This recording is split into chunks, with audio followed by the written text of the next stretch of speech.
So we're here in my kitchen and I am about to do a really simple dish called a frittata, which is essentially an Italian omelette, but it's going to have lovely roasted veggies in it, which are all mashed up. This is a brilliant one that I often do for lunch. I sit Chiappa in her high chair, give her a few pieces of these and it keeps her happy. Now it starts with your roasted vegetables. We've got butternut squash and sweet potato. I always roast my vegetables just with a little bit of olive oil, and I don't put salt on them because then I've got them to use for the baby, and you can always add the salt after. So this recipe starts with whatever roasted veggies you're using, whether it's potato, sweet potato, parsnip, carrot even. A nice handful in your pan. Don't turn the heat on yet, and then just give them a bit of a mash with a fork.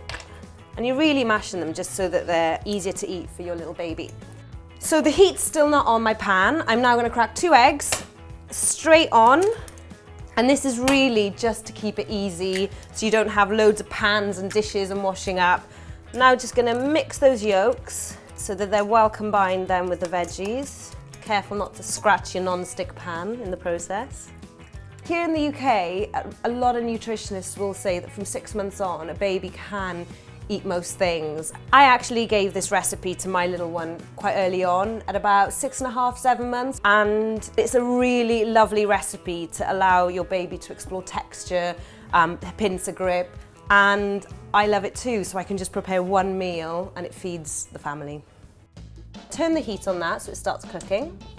And on top of that, I'm going to sprinkle some kale. Everyone goes on about kale as this superfood, it's packed with nutrients, which it is. I've given it to Chiappa just roasted in the oven and it's quite a tough leaf. So my tip is, grab raw kale and blitz it in a blitzer. So almost it's like a fine powder. And then I store that in the freezer and then I just literally spoon it out as and when I need it. And it's like this little seasoning which gives you the goodness, but it isn't difficult to eat. All you need to do with this is just blitz it.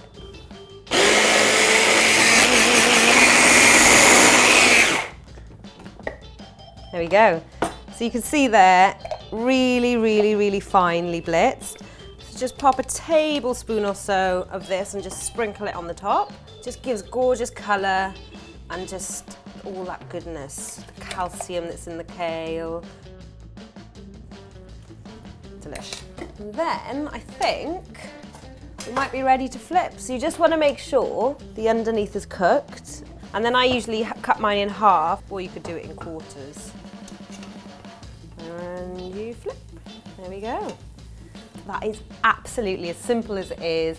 And I know that baby, toddler, and myself are going to love it.